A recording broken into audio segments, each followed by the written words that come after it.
رازداری کے حوالے سے اسلام میں اس کی کیا اہمیت ہے اور آج کل ہم جس معاشرے میں موجود ہیں اور جو معاشرے میں انتشار پھیلا جا رہا ہے یا جس طرح سے ہم کہہ رہے ہیں فساد برپا ہو رہا ہے، ناخوشگوار جتنے بھی ریلیشن شپس ہو رہے ہیں، بہت ساری چیزیں ہمارے سامنے آ رہی ہیں، یہ شاید ہم ایک دوسرے کی رازداری نہیں رکھ پا رہے ہیں، یہ وجہ ہے اور اس کی وجہ کیا بن رہی ہے۔ ہمارے ساتھ اس ٹائم اسٹوڈیو میں موجود ہے جناب حذیفہ شبیر صاحب جو کہ شرعیہ ریسرچ اسکالر بھی ہیں، اس کے ساتھ ساتھ centre for awareness research centre Minhaj university میں بھی کام کرتے ہیں۔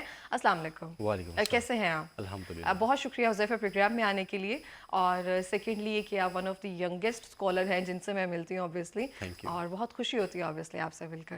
اچھا، میں آپ سے حذیفہ پوچھنا چاہوں گی، ہم جس رہ رہے ہیں آپ دیکھتے ہوں گے، ہم ایگزامپل اس کو یا ریلیٹ ہم اس طرح سے کر سکتے ہیں جس طرح سے ڈیجیٹل میڈیا پہ بہت ساری چیزیں اس طرح سے سامنے آتی ہیں جب آپ کسی کے ساتھ اس طرح سے ریلیشن میں نہیں رہتے ہیں، آپ کی شادی کا وہ سلسلہ جو ٹوٹ جاتا ہے، یا ویسے ہی بہت ساری چیزیں ہم وائرل کر دیتے ہیں، سمتھنگ، کسی کا پیغام، کسی کی ویڈیوز، کسی کی تصاویر، ایک یہ میجر کنسرن ہے۔ باقی باتیں تو بعد میں آ گئیں کہ ہم کسی کی راز ایک طرح سے باتیں جو دوسرے پہ افشا کر دیتے ہیں، یہ ہم کیوں اتنا زیادہ اس حد تک بڑھتے جا رہے ہیں؟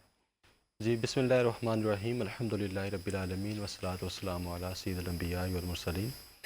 جی دیکھیں، یہ جو رازداری ہے یہ ایک بہت ہی ایک عالمگیر ایک مسئلہ ہے، صرف پرسنل نہیں ہے بلکہ عالمی سطح پر بھی، نیشنل سطح پر بھی، اور یہ اس کی اہمیت اس قدر ہے کہ یہ جہاں پر ایک انسان کو تباہ کر دیتا ہے، وہیں ایک ترقی یافتہ ملک کو بھی انسان کے لیے عبرت کا نشانہ بنا دیتا ہے، اس کو زوال کی طرف لے جاتا ہے۔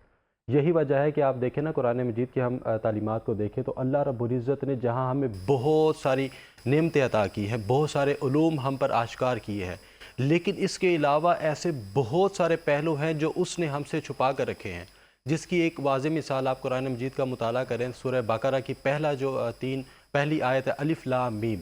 اب یہ جو 3 حروف ہیں، اس کا فقط ایک ہی رازداں ہے اللہ رب العزت کے بعد، جو آقا علیہ الصلوۃ والسلام ہے۔ کوئی بھی بندہ جو ہے اس کا مطلب نہیں جانتا، یہ اس کے پیچھے کیا حکمت ہے، اس راز کے اندر کیا پوشیدہ ہے۔ اور اس کے علاوہ بہت ساری ایسی چیزیں ہیں، کلمات ہیں قرآن مجید میں، ایون کہ سارا جو قرآن پاک ہے اس کے اندر بھی ایسے ایسے راز ہیں جن کا ابھی تک علم آشکار نہیں ہو سکا۔ وقتاً فوقتاً اللہ رب العزت اپنی حکمت کے تحت اس کو آشکار کرتا ہے۔ پھر دیکھتے ہیں کہ جو راز ہے وہ ان میں نعمتیں بھی آتی ہیں کہ اللہ رب العزت انسان کو کوئی نعمت عطا کرتا ہے تو وہ بھی کسی کو نہیں ہمیں بتانا چاہیے۔ جس طرح ہم قرآن مجید کو دیکھیں تو قصہ یوسف ہے کہ حضرت یوسف علیہ السلام کو خواب آیا اور انہوں نے اپنے والد حضرت یعقوب علیہ السلام کو بتایا، اور آپ نے کہا کہ بیٹا، اپنا یہ جو خواب ہے، یہ جو راز ہے جو اللہ رب العزت نے تمہیں عطا کیا ہے، اپنے بھائیوں کو نہ بتانا۔ کیوں؟ وہ خود ہی بتاتے ہیں کہ اس سے ان میں حسد پیدا ہو سکتا ہے۔ تو اس سے ہم دیکھتے ہیں کہ ہمیں کوئی نعمت بھی ملتی ہے نا، پھر آپ دیکھیں کہ وہ سارا جو واقعہ ہے کہ یوسف علیہ السلام کے ساتھ کیا کیا حالات پیش آئے، ان کو کنویں میں ڈال دیا گیا، پھر ان کو اور آزمائشیں ہیں، جیل میں انہوں نے وقت گزارا۔ یہ کس وجہ سے تھا کہ وہ جو خواب تھا وہ ان کے بھائیوں تک اویئر ڈسکلوز ہو گیا تھا، اس وجہ سے۔ تو اب جیسے آپ نے سوال کیا ہے کہ میاں بیوی کا جو رشتہ ہے، یہ بہت ہی زیادہ ایک قیمتی رشتہ ہے کہ اللہ رب العزت کہتا ہے کہ جو شوہر ہے وہ اپنی بیوی کے لیے لباس ہے، اور جو بیوی ہے وہ اپنے شوہر کے لیے لباس ہے۔ اب اس کا کیا مطلب ہے کہ انہوں نے زندگی کا ایک حصہ جو بہت ہی قریب گزارا ہوتا ہے، ایسے ماحول میں گزارا ہوتا ہے جو نکاح سے پہلے جائز نہیں ہوتا، لیکن بعد جو ہے وہ ڈسکلوز ساری چیزیں ہو جاتی ہیں۔ تو اس میں ایک دوسرے کی پرائیویسی رکھنا، دوسرے کے راز محفوظ رکھنا، یہ بہت ہی ضروری ہو جاتا ہے۔ اب دیکھیں نا کہ جب کوئی بھی بندہ ہے، ایون کہ پڑھے لکھے لوگ جب ایسی چیزیں دیکھتے ہیں سوشل میڈیا پر کہ ایک شوہر ہے وہ اپنی بیوی کے بارے میں ایسی باتیں کر رہا ہے، ایون کہ بہت ساری خواتین، آپ تو اس چیز سے زیادہ آگاہ ہوں گی، کہ وہ اپنی حجرہ عروسی کے جو رات ہے وہ اپنی مارننگ میں اپنی فرینڈز کے ساتھ ڈسکلوز کر رہی ہوتی ہیں، جو کہ بہت ہی پریشانی والی بات ہوتی ہے۔ اور ایسی چیزیں جن کے بارے میں اللہ رب العزت کہتا ہے، آقا علیہ السلام نے فرمایا کہ وہ بدترین انسان ہے کہ جو اپنی رات اپنی بیوی کے ساتھ گزارے یا بیوی اپنے شوہر کے ساتھ گزارے، اور دن کے ٹائم اپنی فرینڈز کو اس کو ڈسکلوز کرتے رہیں، اور ایسے لوگوں کو اللہ رب العزت نے بدترین کہا ہے، اور ایسے لوگوں کے بارے میں کہا ہے کہ جن کی اللہ رب العزت توبہ نہیں قبول کرے گا۔ تو یہ اس قدر سنگین عمل ہے۔ شریعت کی نظر میں، اور جب معاشرے میں ہم دیکھتے ہیں تو کیسے کیسے اس کے وبال آ رہے ہیں، وہ تو سارا سوشل میڈیا بھرا پڑا ہوا ہے کہ کس طرح جو ہے وہ گھرانے تباہ ہو رہے ہیں، خاندان تباہ ہو جاتے ہیں، اور انسان کی جو زندگی ہے وہ ایک اجیرن بن جاتی ہے۔ بالکل اس طرح سے ہے حذیفہ، اگر ہم دیکھیں ہم کریوسٹی میں رہتے ہیں ہر کسی کے راز جاننے کے لیے، ہمیں پتہ ہونا چاہیے کہ فلاں اپنی زندگی میں کیا کر رہا ہے، اس کی زندگی میں برا کیا چل رہا ہے، تاکہ ہمیں پتہ چلے، ہم اس کے لیے بات کریں، گوسپ کریں، پھر دوسرے کو بتائیں۔ اس کو شاید آپ کو پتہ ہوگا کہ شاید ایک کول یا ہمیں سکھانے کے لیے ایک کوئی چیز ڈھانپی ہوئی تھی کسی نے، تو اس نے پوچھا اس میں کیا ہے، اس نے کہا کہ اگر میں نے تمہیں بتانا ہی ہوتا تو میں نے اس کو ڈھانپ کے کیوں رکھا ہوتا۔ تو اگر کوئی چیز ڈھانپ کے رکھی ہوتی ہے تو ہم اس کی کریوسٹی میں لگے ہوتے ہیں، جس کو ہمیں جاننے کی نئی ضرورت ہوتی ہے۔ یہ مجھے لگتا ہے ایک مینرز کا بھی تقاضا نہیں ہوتا اور ایک ادب کا بھی تقاضا نہیں ہوتا کہ آپ کو اس طرح سے جانتے بوجھتے ہوئے وہ سوال کرنا جو اگلا نہیں بتانا چاہتا۔ نارمل لائف میں جیسے ہم کسی سے پوچھنا چاہتے ہیں، ایون سو ہم اگر کسی کی سیلری پوچھنا چاہتے ہیں، نہیں بتانا چاہتا تو ہم اس کے پاس کوئی فگر دینا شروع کر دیتے ہیں، یہ تو ہوگی نا، اس طرح سے مسئلے مسائل کیا ہیں، اور پھر ہم خوش ہوتے ہیں اس کو جان کر۔ اس چیزوں سے ہم کیسے باہر نکل سکتے ہیں؟ اچھا، یہ جو چیز ہے کہ دوسروں کے بارے میں جاننا، یہ انسان کی نا ایک نیچر میں ہے چیز کے، تجسس اس کو رہتا ہے کہ یہ چیز کیا ہے، یہ چیز کیا ہے، یہ چیز کیا ہے۔ لیکن کچھ چیزیں ایسی آتی ہیں جو پرسنلائز میں آ جاتی ہیں کہ ان میں ہمیں انٹرفیئر نہیں کرنا چاہیے۔ فار ایگزامپل کہ جیسے پرانے زمانے میں ڈائری ہوتی تھی نا کسی کی، تو آقا علیہ الصلوۃ والسلام نے منع کیا ہے کہ بغیر کسی کی اجازت کے اس کی پرسنل ڈائری کو نہیں پڑھنا چاہیے۔ اسی طرح آج جو ہے اگر ڈیجیٹلائزیشن میں دیکھا جائے تو موبائل ہے کہ کسی کے موبائل کو اس کی اجازت کے بغیر دیکھنا، یہ ایک اخلاقی جرم بھی ہے اور قانونی جرم بھی ہے کہ اس کی پرائیویٹ لائف ہے۔ ایون کہ اگر ہسبینڈ اور وائف آج دیکھیں نا، یہ ایک مسئلہ بنا ہوا ہے کہ ہسبینڈ چاہتا ہے کہ وہ دیکھے کہ اس کی وائف کے موبائل میں کیا ہے، وائف چاہتی ہے کہ وہ ہسبینڈ کی موبائل تک ایکسیس لے لے۔ تو یہ ایک ایسا مسئلہ ہے کہ جس کی وجہ سے آپ کی زندگی جو ہے نا پرسکون، چونکہ نکاح کا مطلب یہ ہے کہ آپ اپنی ایک ایسی زندگی شروع کرنے جا رہی ہیں جس میں آپ خوشیاں چاہتی ہیں، سکون چاہتی ہیں، لیکن اس چیز کے بھی کچھ مینر ہونے چاہیے، کچھ اخلاقیات ہیں، کچھ ویلیوز ہیں کہ ان آپس میں اگر رہتے ہیں، میاں بیوی بھی رشتے میں رہتے ہیں، دوست بھی ہیں ایون آپ، تو آپ کی پرسنل لائف بھی ہے، لیکن اس پرسنل لائف میں انٹرفیئر کرنے کا دوسرے کو رائٹ اس حد تک نہیں ہوتا کہ وہ اس قدر آ جائے۔ کیونکہ جب آپ کسی کے ماضی کو پڑھنا، موبائل میں ایسی چیزیں ہوتی ہیں کہ جو انسان کی ماضی سے جڑی ہوتی ہیں، اگر آپ ان تک رسائی آپ کو مل جائے تو آپ کا اپنا رہنا بھی مشکل ہو جائے گا، اور اس کے ساتھ ساتھ اس بندے کی لائف کو بھی، اپنے ہسبینڈ یا پارٹنر ہے اس کی لائف کو، فرینڈ ہے اس کی لائف کو بھی آپ مشکلات میں لے جائیں گے، اور آپ کا جو سکون ہے، دوستی ہے، ریلیشن ہے، وہ سارا تباہ ہو جائے گا۔ اب اس میں جو آپ نے یہ بھی کہا کہ سوسائٹی جو ہے، سوسائٹی میں بہت ہی یہ غلط بات ہے کہ ہم اس چیز میں انوالو ہو جاتے ہیں، اور پھر آپ دیکھیں نا کہ ایک آپ نے مثال دی وہ ڈھانپ کے رکھنے والی، اس کو میں ریلیٹ کروں گا کہ آقا علیہ الصلوۃ والسلام نے حضرت انس رضی اللہ تعالیٰ عنہ کہ جنہوں نے آقا علیہ الصلوۃ والسلام کی خدمت میں 10 سال گزارے، اور یہ چھوٹے بچپن کا انہوں نے عمر گزارا، اور آقا علیہ الصلوۃ والسلام نے ان کو ایک بات کہی کہ بیٹا جاؤ، یہ انس آپ نا فلاں یہ چیز لے آؤ، اور اب کسی وجہ سے چونکہ بچے تھے راستے میں رک گئے، لیٹ ہو گئے اور واپس بھی نہیں گئے۔ تو جب آپ اپنے گھر واپس گئے تو آپ کی والدہ نے پوچھا کہ بیٹا آپ کو آقا علیہ الصلوۃ والسلام نے کہیں بھیجا تھا؟ انہوں نے کہا یار میری ماں بھیجا تھا مجھے۔ تو ماں نے پوچھا بیٹا انہوں نے کہاں بھیجا تھا، کیا بھیجا تھا؟ تو آپ کی آقا علیہ الصلوۃ والسلام کی یہ دیکھیں تربیت کس طرح تھی، کس طرح بچوں کی وہ تربیت کرتے تھے۔ حضرت انس رضی اللہ تعالیٰ عنہ نے کہا کہ ماں وہ ایک راز ہے، میں نہیں بتا سکتا۔ اب دیکھیں کہ جب یہ بچپن سے چیزیں شروع ہوں گی نا تو ہماری سوسائٹی جو ہے وہ بیسٹ ہوگی، بہتر ہوگی، ہمیں پھر پتہ چلے گا کہ کون سی چیز ڈسکلوز کرنی ہے، کون سی نہیں کرنی۔ اب یورپ میں جو ہے وہ ایک ٹرم چلتی ہے ڈسکلوز ایوری تھنگ، کہ ہر چیز ہے وہ جو آپ کے پاس ہے وہ بیان کر دو۔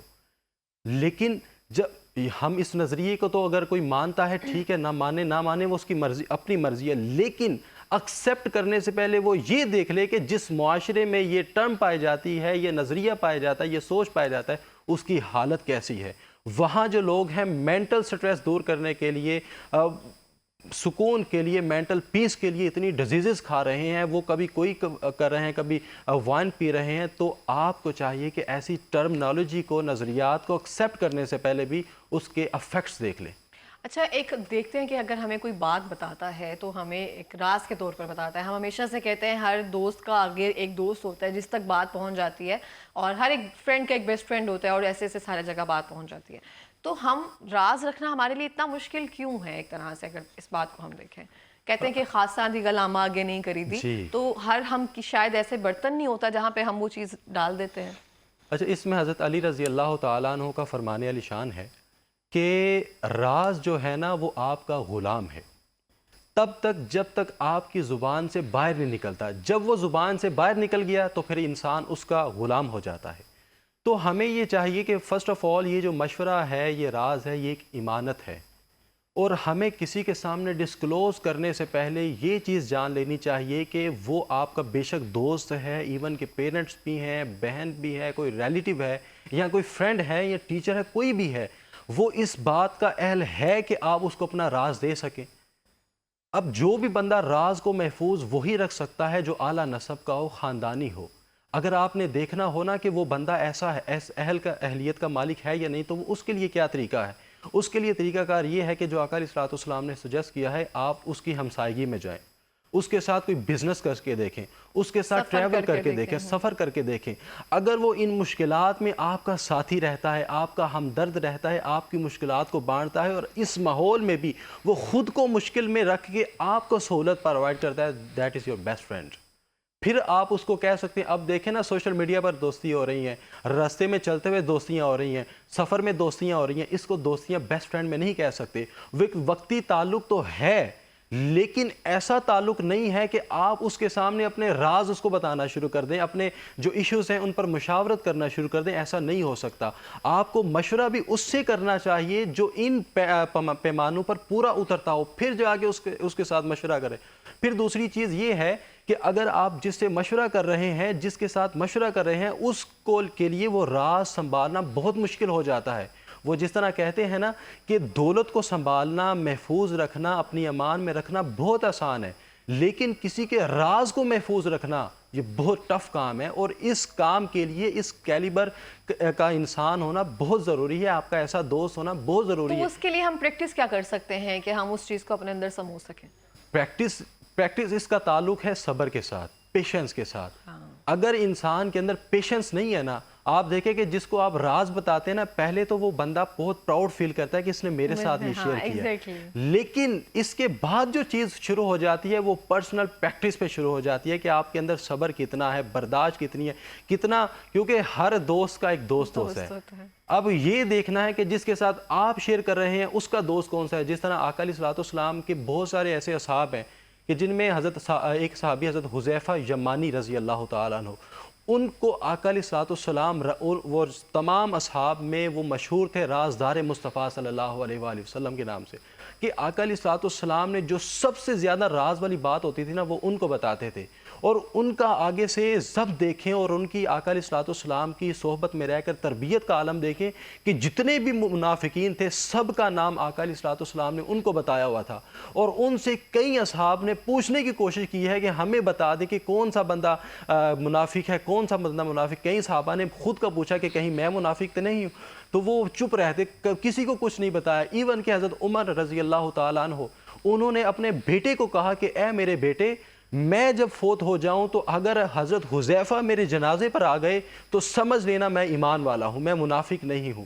تو اس طرح. اور پھر حضرت عمر رضی اللہ تعالیٰ عنہ کا معمول بھی یہ تھا کہ جس جنازے پر جس بندے کے پاس حضرت حذیفہ جاتے تھے وہ بھی ان سے ملنے کے لیے، اور اگر وہ بندہ فوت ہو جاتا تو اس کے جنازے پر جاتے. ادروائز جس جنازے میں حضرت حذیفہ نہیں تھے جاتے تو سمجھ لیتے حضرت عمر کہ یہ بندہ منافق ہے. اسی طرح ایک حضرت ابو ہریرہ رضی اللہ تعالیٰ عنہ، ان کی بات آتی ہے کہ وہ کہتے ہیں کہ مجھے آقا علیہ الصلوۃ والسلام نے علم کے 2 انبار دیے، 2 پوٹلیاں دی، اور ایک ایسی پوٹلی ہے کہ جو میں سب کے سامنے بیان کر دیتا ہوں علم، اور ایک ایسا علم کا ذخیرہ ہے کہ اگر وہ میں نے بیان کر دیا تو سمجھے میں تباہ ہو گیا، میں برباد ہو گیا. اور وہ آپ نے ہمیشہ چھپا کر رکھا. کیوں؟ اس کے اندر ایسی ایسی چیزیں تھیں، ایسے ایسے آنے والے فتنے تھے، ایسی ایسی قوموں کا ذکر تھا کہ اگر وہ ڈسکلوز ہو جاتی تو وہ کیا پتہ پہلے ہی جو ہے وہ امت مسلمہ پر حملہ کر دیتی. تو اس طرح یہ جو چیز ہے، پریکٹس سے، پیشنس سے آپ جو ہے اس راز کو نا محفوظ رکھ سکتے. ادروائز کسی کو بتانے کی ضرورت نہیں ہے. کوشش کریں کہ اپنے پاس ہی اپنا راز رکھیں. اگر کسی کے ساتھ مشورہ کرنے کی ضرورت بھی پڑتی ہے تو وہ کسی اور اینگل سے کریں، وہ کسی